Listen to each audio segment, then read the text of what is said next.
Welcome back to GSMC's Down by Contact Sports Podcast. I am your host, Jeremy Lapidus. Today is Monday, January 27th. I hope everybody's having a great day so far. If you are just tuning in, we just finished going over the Chiefs finding a way to get one step closer to a three-peat, their fifth Super Bowl appearance in the last 6 seasons. What they have been able to do this stretch with Patrick Mahomes is nothing short of incredible.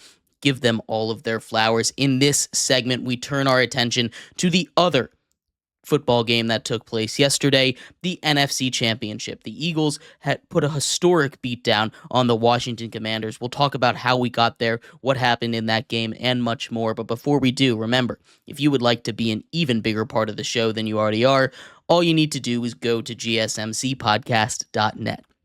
Or if you are on YouTube, you can use that super chat feature.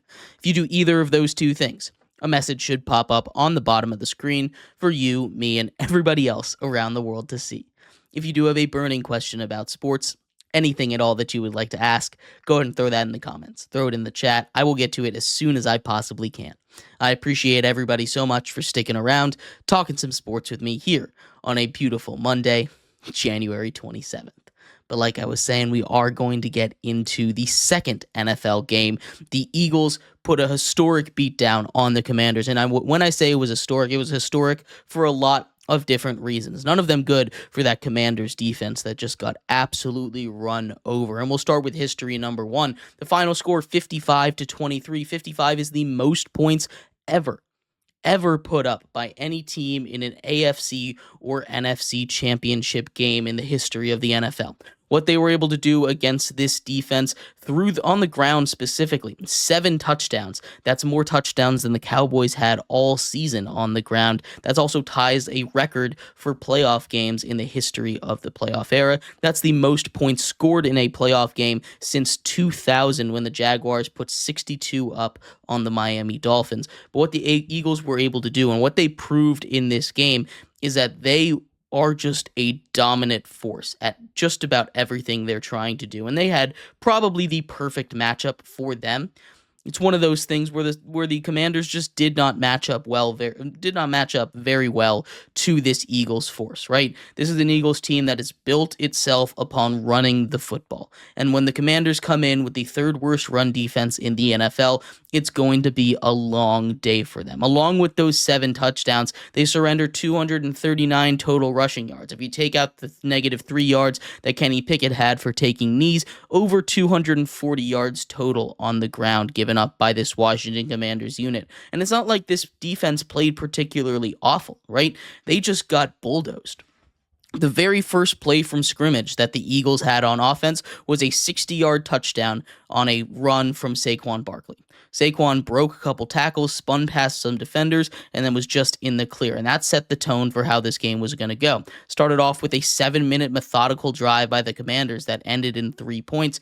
Then immediately, the Eagles burst onto the scene and score a touchdown after a pretty good kickoff return from them as well. 60 yards down the field, Saquon Barkley's in the end zone. The Eagles never surrender that lead back. There were times when it was close. The Commanders were able to make it a 2-point game when it was 14-12. They were able to make it one-possession games multiple times when it was 12-20, right? They were able to keep this game close.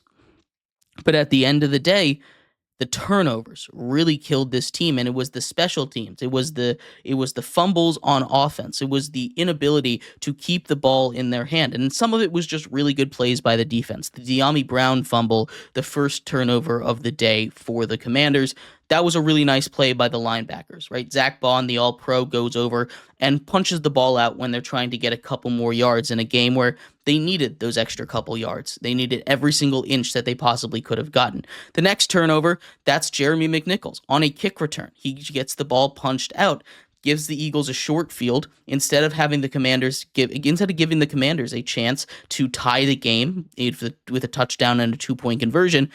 Instead, the Eagles get it back, and they extend the lead all the way up to a 2-possession game. after scoring a touchdown on that drive. Then the final one, Austin Eckler. He's driving. He's trying to make a big play on a drive where if the Commanders don't score there, it's all over, especially with the way that the Eagles had been playing. Austin Eckler fumbles. The ball gets hit out right as he's trying to, again, make a play, extend it, get a couple more yards, and they lose that ball again. A theme all postseason long has been whichever team does not turn the ball over generally wins. And that's not some groundbreaking analysis there, obviously. If you give the other team less chances, you're probably going to have a better chance of winning. But it's one of these statements that just it rings true, especially with the style of football that a team like the Eagles plays, like a team like the Chiefs play, like a team like the Bills or the Ravens play when they will run the ball. They will pound your defense. They will continue to get the ball on the ground and chew up clock. You have to play near perfect football. You cannot make those mistakes. And Jaden Daniels, to his credit, played a really good game. Jaden Daniels had that one interceptions in desperation mode in a place where Terry McLaurin almost made a great catch. Quinion Mitchell ends up coming down with it, which was a crazy play in its own right. Right? That is not something that I'm going to put too much on a guy like Jaden Daniels for. But at the end of the day, Saquon Barkley, 3 rushing touchdowns on 15 carries. His first 2 touches of the game both went into the end zone. As I mentioned, that one for 60 and then one for 4 as well. 118 yards on the ground. You had another 3 touchdowns from Jalen Hurts, a really odd sequence in this game where the Eagles had a goal to go situation, and Commanders linebacker Frankie Louvu decided, hey, I'm not going to let them tush push. I'm going to try and guess the snap count. He goes offsides 3 times in a row, and then the refs make a warning. Hey, if you do this again, we're just going to award a touchdown. That's under a rule called the patently unfair rule, right? If a team is doing that, they can just award points at a certain point. The refs decided that it got there. And ultimately, Jalen Hurts gets into the end zone for one of his 3 rushing touchdowns of the day. He had 4 total touchdowns, including a passing touchdown to A.J. Brown, who had a huge day against Marshawn Lattimore. That was the big move that the Commanders made at the trade deadline to go and shore up a defense that was not very good, as we saw in this season. This is a Commanders team that is going to be probably the worst version of themselves. You have a rookie in Jaden Daniels. He's only going to get better, which is a scary thing to think about. You have a defense that is bottom 3 defensively against the run, not much better against the pass, sitting somewhere around 20th overall in scoring defense. This is a Commanders team that will get better. They have a lot of cap space. They're going to be able to draft a couple guys, and this is a team that's going to continue to develop, right? Marshawn Lattimore came in. He's got a couple more years in Washington. He's come in injured, and he's had to go up against some of the toughest receivers in the sport. Some big physical guys like A.J. Brown, like Mike Evans throughout this playoff run, and he's done a good enough job, not a great job, but the rest of this Commanders defense just is not up to snuff. This is a Commanders team that, like I said, will continue to get better. And this is an Eagles team that's just going to be dominant. Now you get a powerhouse of a matchup. You get the 2 best teams in football, the Eagles and the Chiefs, going at it. And one of the things that the theme of this season has been how important defense is, right? You're not getting these teams that are offensive juggernauts. As much as the Eagles just did against this Commanders team, they're not putting up 50 points a game. They're not like the Lions, who were averaging 33 points a game on the season. This was an Eagles team and a Chiefs team that has won by playing good, smart football, not making mistakes. This is an Eagles team and a Chiefs team that has won relying a lot on their elite defenses. The Chiefs, I think, have the second best defense, and the Eagles, I think, have the best defense in the league. This is going to be a huge, huge matchup of just whichever one of these defenses can hold the longest, because they're going to get their licks in, right? Both of these teams play a very physical brand of football, both the Eagles and the Chiefs.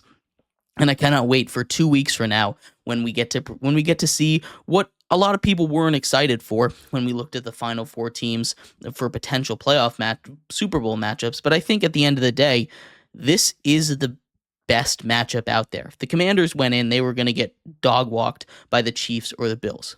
being completely honest with you. We saw that against the Eagles. If the Bills went in, they could make it a game, but we've also seen them get shut down by some defenses in the past, and I don't think the Eagles would have had too much issues going up against this team. They were able to take down the Ravens and shut down their game pretty easy. So I think maybe that one could have been a little interesting. But I think we got what will end up being the best matchup, a rematch from Super Bowl 57. This one should be good. Both of these teams have improved since then, especially on that defensive end where we saw a fireworks show last time out. This time, I think it'll be a little more calm, a little more normal scoring game. But let me know what you thought of this Eagles game, a historic beatdown for them against the Commanders. I'd love to hear your thoughts. We're going to take a quick break. When we come back, the Cowboys have found their next head coach. They promoted former offensive coordinator Brian Schottenheimer to be their next leading man. We'll talk about that hire, give it a grade, and much more coming up next here on GSMC's Down by Contact Sports Podcast.